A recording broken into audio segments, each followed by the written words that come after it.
கட்சியை தொடங்குனாரை தவிர்த்து இன்னமும் ஆத்துல ஒரு காலு சேத்துல ஒரு காலுன்னு தான் நின்னுட்டு இருக்காரு விஜய். முழு நேர அரசியலுக்கு வந்ததா சொன்னாலும் நிலைப்பாடு கொள்கை என எதிலையும் தெளிவான கருத்தியல்ல இதுவரைக்கும் முன்வைக்காமலே விஜய் அடுத்தடுத்த முடிவுகளை எடுத்துட்டு வராரு. அண்மை காலங்கள்ல விஜய் அதிமுக கூட கூட்டணி வைக்க போறதா ஒரு பேச்சு அடிபட்டுட்டு வருது. ஆனா இப்ப இருக்க சூழல்ல இதுவரைக்கும் தெரிஞ்ச தகவல்கள் அடிப்படையில விஜய் யாரு கூட கூட்டணி அமைப்பார் அப்படின்றத கணிப்புகளை பத்தி தான் இந்த வீடியோவுல பார்க்க போறோம். தனி கட்சி தொடங்குற விஜய் முதல் தேர்தல்ல இன்னொரு வலிமை வாய்ந்த கட்சி கூட கூட்டணி வைப்பாரா? அப்படி வச்சா தாவேகா கட்சியோட தனித்துவம் கவனம் பெறுமா அப்படின்றது கேள்விக்குறிதான்.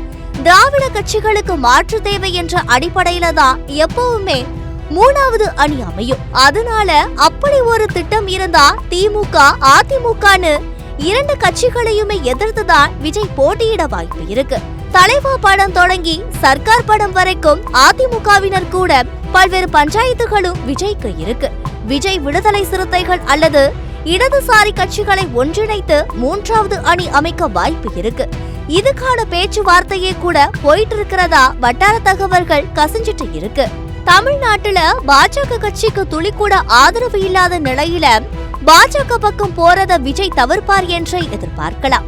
அடுத்ததா ஆப்ஷன்ல இருக்கிறது நாம் தமிழர் கட்சி. ஆனா நாம் தமிழர் கட்சி கூட கூட்டணி வச்சா யார் முதன்மையா தெரிவாங்க, முதலமைச்சர் வேட்பாளர் யார் என பல குழப்பங்கள் வரலாம்.